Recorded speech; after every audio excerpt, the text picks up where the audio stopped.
Então, dando sequência aqui a nossa conversa sobre conversores analógicos digitais, a gente viu lá em cima, né, no vídeo passado, que para que você conseguisse fazer qualquer conexão aí analógica digital utilizando o ESP8266, você só precisava basicamente fazer uma conexão de uma carga analógica, certo? E a partir disso você pode fazer uma leitura de uma instrução só, porque o ESP8266 ele só tem uma entrada, né, analógica, então você não precisa configurar muita coisa, e é só conectar e mandar ler, que ele vai fazer o trabalho de pegar a informação lá na porta e acessar e entregar para você essa informação. Como o ESP32 ele tem uma arquitetura um pouco mais complexa, mais robusta, e também o pessoal elaborou bem a parte de programação, acaba que vão existir mais parâmetros aí, mais portas, mais conexões de entrada, que pode dificultar a utilização do ESP32 para fazer programação do canal analógico digital. Mas isso é uma visão bem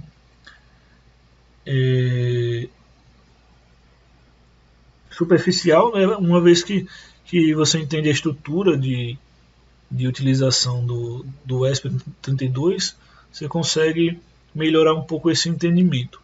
Eu posso até colocar alguns outros códigos para a gente entender que existem algumas instruções interessantes aí que a gente pode utilizar para fazer a programação, e também tem como a gente se aprofundar nesse sentido se for necessário.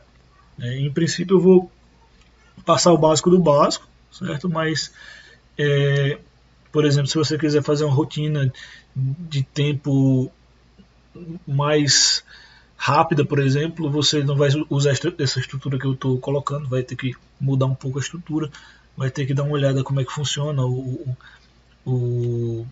RTOS, né? O sistema que o ESP tem interno para fazer a leitura das coisas em tempo real e separar os processos e tudo mais. Então tem algumas coisas aí que podem ser mais complicadas se a gente cavar um pouco, mas no princípio mesmo, eu vou tentar fazer algo bem parecido com o que a gente tem para o ESP 8266, apesar de, se você for procurar na documentação, no site e tudo mais, pode ser um pouco mais complicado, mas aqui eu vou tentar tornar isso um pouco mais simplista, certo? Pelo menos para a gente poder utilizar a primeira vez e tentar fazer isso sem utilizar plataforma Arduino e coisas do tipo.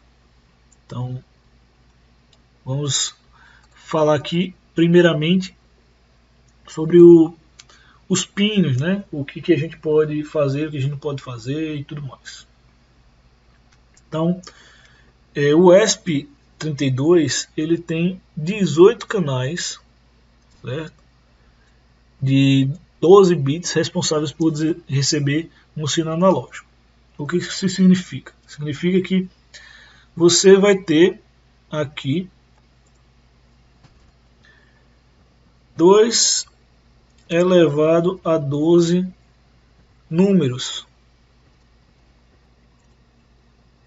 2 chapéu 12. Então você pode representar um número de 0 até 4095, certo? Isso aqui significa que eu posso significar 0 até 4095. Eu vou tentar explicar um pouco mais aqui porque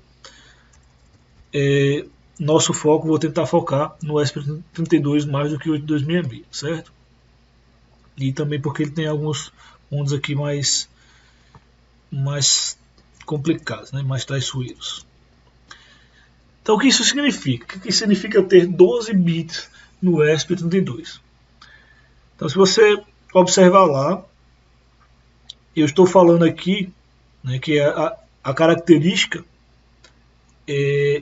desses pinos é estar numa faixa de 0 volts, então 0 volts até 1,1 volt. É uma regra de 3 simples, como a gente pode ver aqui. Se eu pegar uma carga, um sinal, né, na verdade analógico, e colocar numa das entradas do meu ESP32, qualquer entrada que seja analógica, que faz parte desses 18 canais aí, eu vou precisar que ela esteja condicionada, certo? Que ela esteja na faixa de 0 a 1,1 volt, porque tem que estar de 0 a 1,1 volt, certo?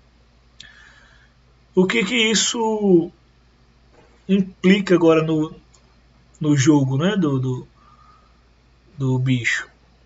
0 volts, quando eu colocar lá, então vamos dizer que essa carga seja uma tensão que eu coloquei no potenciômetro, e aí saí para o terra, e o outro terminal do potenciômetro fui e coloquei em uma das entradas analógicas. O que vai acontecer? Vai acontecer que quando eu colocar numa ponta do potenciômetro, que vai significar o 0, por exemplo, girei completamente o potenciômetro, pensa como se fosse um potenciômetro desse de ventilador de parede, de teto. Então, você coloca numa posição, o ventilador está completamente desligado. Então ele vai receber 0, o número 0 lá no meu ESP. À medida que eu for girando, esse número vai aumentando.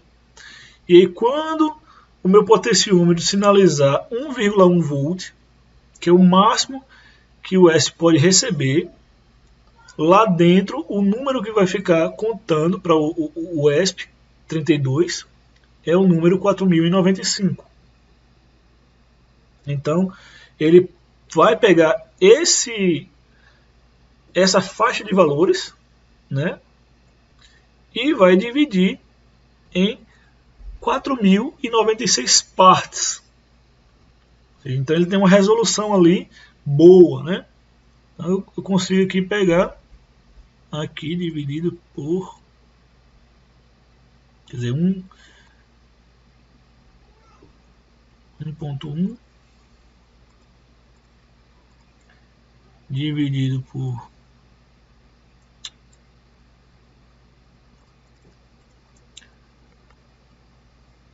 1,1 dividido por 4096.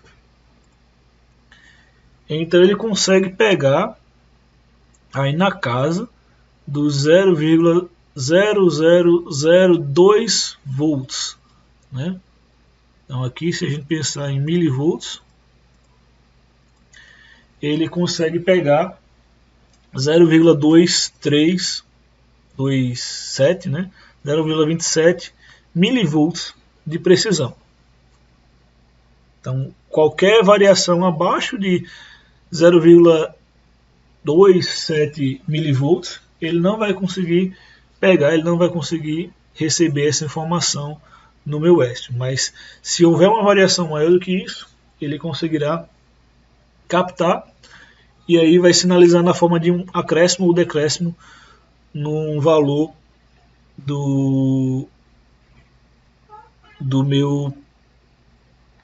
da minha variável, né? Isso aqui é geral, não importa se eu estou com 0,5 volts e vou para 0,5 mais 0,26 milivolts. Se a variação for menor do que esse número aqui, não é possível ser detectado pelo ESP. Se for maior, ele vai incrementar nessa variável aqui que está de 0 a 4095, certo? Então, isso é um ponto que tem a ver com os 12 bits, certo, do meu conversor digital analógico. O segundo ponto aqui tem a ver com esses 18 canais, certo? Então o que tem esses 18 canais aqui? Então se vocês observarem na figura, né,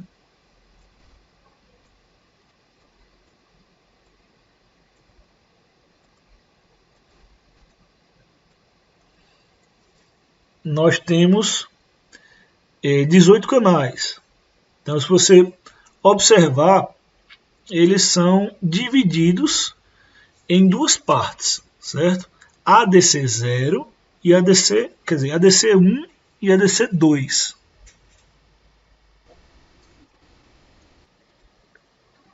Então ele tem aqui dois ADCs, que é o ADC1 e o ADC2. Aqui do lado esquerdo, nós temos alguns pinos que a gente consegue mostrar visivelmente, senão você tem que olhar lá no datasheet, né? Mas o ADC, ele é dividido ali em canais, certo? Então tem o ADC1, canal 0, ali no GPIO 36, está na esquerda, é o segundo pino de cima para baixo, que é o Enable. Aí tem o ADC1 CH3, que está no pino 39. Tem o canal 6, canal 7, que estão ali na sequência, né? E de cima para baixo, CH0, canal 0, canal 3, canal 6 e canal 7. Aí se vocês observarem ali na sequência, né? Quer dizer, ainda vai para o canal 4, canal 5, canal 8, canal 9. Não. Canal 4 canal 5 do ADC1. Aí se você baixar agora um pouquinho, já vai para o ADC2, que é o canal 8 canal 9. Né? Então, o que a gente consegue ver ali é que a gente tem alguns canais, certo? 9 canais, né? De cada um para dar 18. E aí temos essa diferenciação entre o ADC1 e o ADC2. De alguma maneira, o fabricante aqui ele fez uma diferenciação entre dois canais, de maneira que um utilizasse uma parte do processador que não tivesse conexão com o Wi-Fi. Então, ele não vai ser influenciado pelo Wi-Fi, até porque o ESP32 ele é um dispositivo com Wi-Fi, como vocês já devem saber, né? E aí, esse dispositivo aqui ele vai ter a conexão Wi-Fi, certo? E aí, uma parte dele vai ser influenciada pelo Wi-Fi, a outra parte não vai ser, certo? Então, pode ser que se você estiver utilizando aí integrado com alguma conexão, eu quero fazer HTTP, estou enviando para enviar para um servidor, uma REST API lá em algum canto, as informações que eu estou lendo do ar-condicionado, sei lá, de consumo de uma casa. Então, você provavelmente vai querer optar pelo canal que não é influenciado pelo Wi-Fi, né? Então, basicamente os cuidados, né, que como eu falei aqui, os cuidados que a gente deve tomar estão na tensão máxima que você vai colocar no ADC, certo? E saber que isso, né, tem a ver com aquele 0 até 4096. Então tem mais algumas questões estruturais aqui do ESP, só para ficar mais claro, né? Então você vai ter ali do canal 0 até o canal 7, 8 canais no ADC1 e você vai ter 10 canais no ADC2. E aí isso vai formar os 18 canais utilizados lá. Então é só comparar lá no pinout. O que tem no ADC é exatamente o que tem aí nesses valores ali.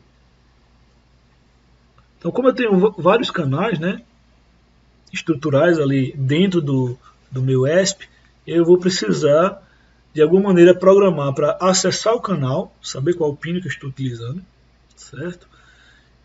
De alguma maneira eu posso ou não controlar a resolução e eu vou ter que ler a informação, né? Então, para isso, eu vou colocar aqui 3 funções que a gente usa para configurar e utilizar o nosso canal, os nossos ADCs, certo? Equivalente, certo? Você utiliza as instruções ADC1 ou ADC2. mas eu estou focando aqui só no ADC1, certo? Então aqui no meu ADC1 eu tenho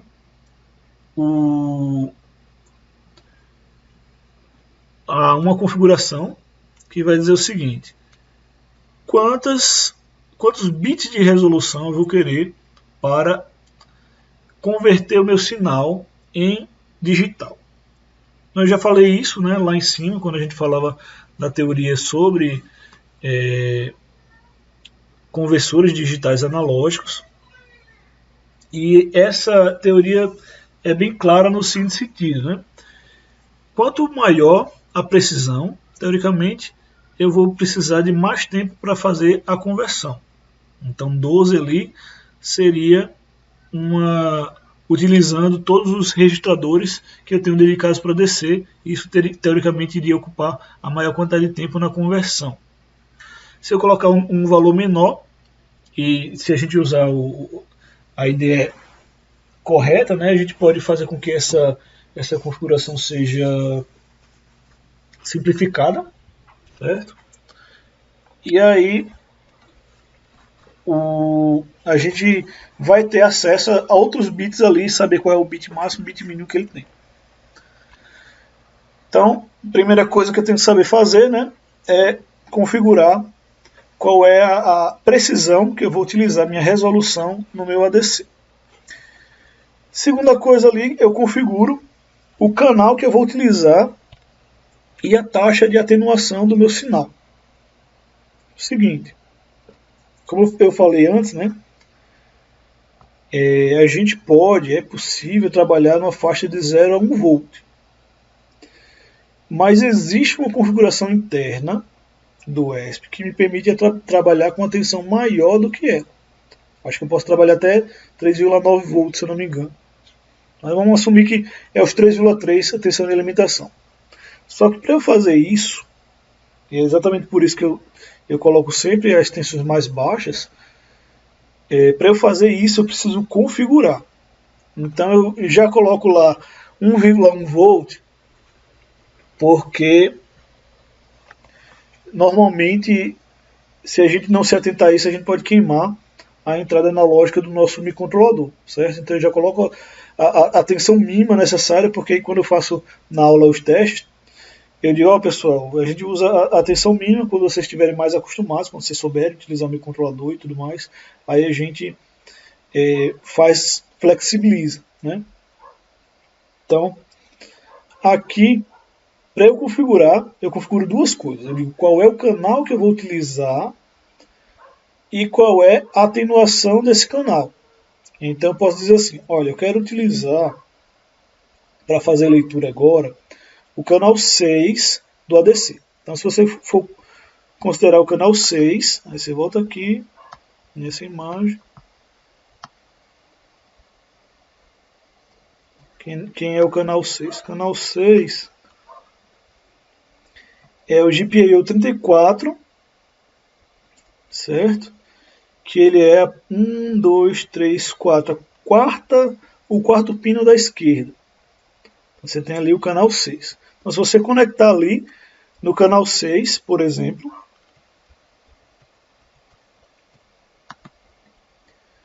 você, nesse caso aqui, estará conectando em software, né, para você poder fazer essa leitura. Então agora qualquer carga, qualquer sinal colocado ali no seu canal 6 vai poder ser lido, certo? E aí, quando eu coloco essa atenuação dB0, eu posso trabalhar de 1 a 1,1 volt. Posso trabalhar com mais? Posso. Aí eu teria que atenuar mais. Então tem o máximo de atenuação, vai me permitir trabalhar com um pouco mais do que 3,3 volts, certo? Só que aí, se você tiver dúvida quanto a isso, é melhor condicionar o seu sinal de entrada à menor tensão e trabalhar com o dB0, porque aí você trabalha numa região segura. Eu costumo não gostar de passar coisas não tão seguras para os alunos, porque acaba que eles correm um risco muito grande de queimar os dispositivos. Mesmo a gente passando as instruções e tudo mais, ainda existe um grande risco de queimar, né? De qualquer maneira, uma vez que você configurou qual é a sua resolução, uma vez que você configurou qual é o canal que você vai utilizar e você conectou lá o seu sinal, você só precisa utilizar a instrução ADC1 getRaw, e aí você vai ler do seu canal analógico. E você vai conseguir ler do seu canal analógico sem ter muitos problemas.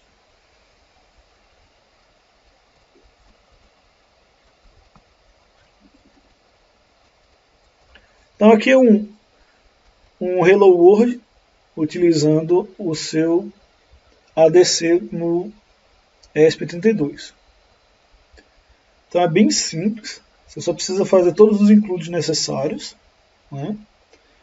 E aí uma vez que você tem todos os includes, a outra coisa que você vai fazer é utilizar. Então peguei aqui o exemplo do ADC no ESP32, configurei os 12 bits, configurei o ADC canal 0, por exemplo. No outro eu falei canal 6, mas é só você olhar qual é o terminal do microcontrolador correto lá para acessar.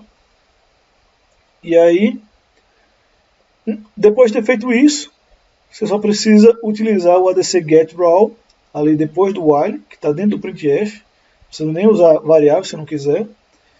E aí você já consegue imprimir na serial os valores lidos do seu conversor digital analógico. O VTest Delay é basicamente para você poder esperar mais tempo, né?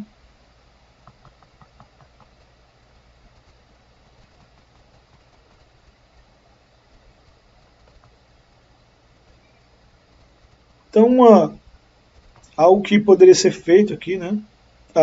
Se você quiser olhar mais, né, saber o que está acontecendo lá dentro, tem outras instruções que fazem, né, o ESP funcionar.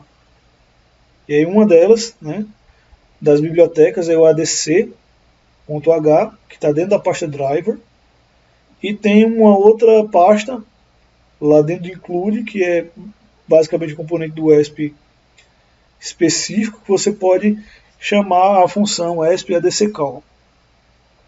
Então, tem uma função que ele já converte em tensão diretamente, tem algumas funcionalidades lá mais legais. Eu estou colocando aqui só o básico do básico para a gente poder utilizar mesmo o simples, né? Eu vou até, na sequência aqui, fazer o caso mais simples ali para a gente poder, pelo menos, compilar e rodar no VS Code. A gente está usando o VS Code agora. E aí, uma coisa que eu gostaria de deixar aí para o pessoal para exercitar, né, a programação, é eu criar um programa, tanto para o ESP, quanto para o 8266, quanto para o 32, para alterar a velocidade de um motor a partir da leitura de um sinal analógico, que pode ser um sensor infravermelho ou LDR.